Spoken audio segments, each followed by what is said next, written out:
জনমান মানুহৰ মৃত্যু হোৱা বুলি খবৰ পোৱা গৈছে বৰ্তমানলৈকে। যদি ওচৰলৈ যায় শ্বাস প্ৰশ্বাসজনিত ৰোগ, ছালৰ কৰ্কট ৰোগলৈকে এই গছজোপাৰ ফলত হ'ব পাৰে। আজি আমি ধেমাজিৰ চিচি কলঘৰৰ পৰা ডিব্ৰুগড় অভিমুখে আহি আছিলোঁ আৰু আহি থাকোঁতে ৰাস্তাত এবিধ বিশেষ গছ দেখি ৰৈ যাব লগা হ'ল। গছজোপা আপোনালোকে হয়তো কেতিয়াবা যদি চিচিৰ পৰা এনেকৈ ডিব্ৰুগড়লৈ আহিছে, আপোনালোকে হয়তো ৰাস্তাৰ দুয়োকাষে এজোপা বিশেষ গছ দেখিছে, বহুত ধুনীয়াকৈ ফুলি আছে বৰ্তমান সময়ত। আৰু আপোনালোকে যদি লক্ষ্য কৰিছে তেতিয়াহ'লে দেখিছে যে গছজোপা ৰাস্তাৰ প্ৰায় দুয়োকাষে বহুত ধুনীয়াকৈ ফুলি আছে। আপোনালোকে আগলৈ দেখিব পাৰে এইজোপা গছ আৰু আগলৈও বহুতখিনি আছে, আৰু আমি যিডোখৰ পৰা আহিছোঁ সেইফালেও বহুতখিনি আছে। আৰু এতিয়া কথা হ'ল, এই গছজোপা দেখি আমি ৰৈ গ'লোঁ কিয়? ৰাস্তাৰ দুয়োকাষে বহুত ধুনীয়াকৈ ফুলি আছে, সৰু সৰু ফুল। কিন্তু এই গছজোপা আপোনালোকে দেখি কেতিয়াবা ওচৰলৈ গৈ ফটো মাৰোঁ বা ভাল লাগিছে বুলি যদি আপুনি কেতিয়াবা ওচৰলৈ যায়, তেতিয়া আপোনালোকৰ হ'ব পাৰে এটা ভয়ানক ভুল।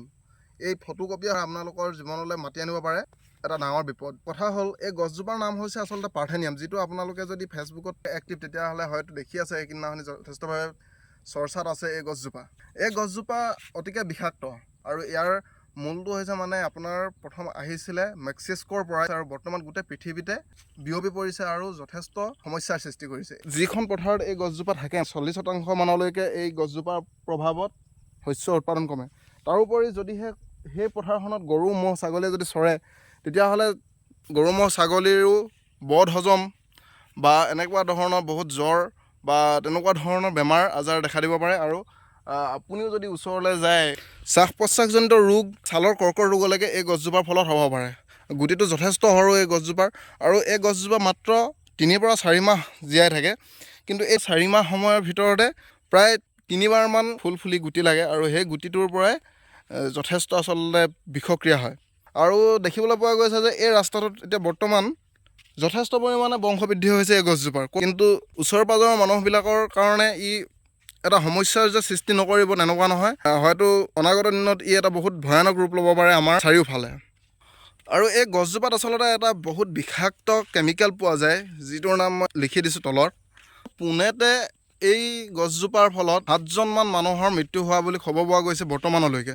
গতিকে এই গছজোপাৰ পৰা আমি যিমান পাৰোঁ আঁতৰি থাকিব লাগে। আৰু এই গছজোপা ধ্বংস কৰিবলৈ এটা উপায় হৈছে, এই গছজোপাত যদি আপোনালোকে কেৰাচিন তেল ছটিয়াই স্প্ৰে কৰে, তেতিয়াহ'লে এই গছজোপা অতি সোনকালে মৃত্যু হয়। কিন্তু ডাঙৰ কথাটো হ'ল যে কেৰাচিন তেল এই গছজোপাত আপোনালোকে ছটিয়াবলৈ গ'লে যথেষ্ট ব্যয়বহুল উপায় এইটো।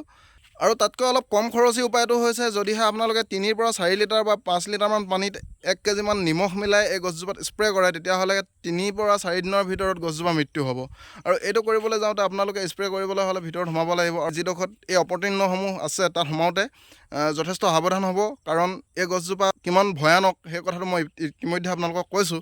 সোমাওঁতে মুখত মাস্ক পিন্ধিব, হাতত গ্ল'ভছ পিন্ধিব, ফুল চাৰ্ট পিন্ধিব, লং পেণ্ট পিন্ধিব, আৰু ঘৰত গৈ পিনি যেতিয়া সোমাব, সোমোৱাৰ আগতে আপোনালোকে গা ধুব, কাপোৰ কানিসমূহো ভালকৈ ধুই লৈ পিনিহে ঘৰৰ ভিতৰত সোমাব।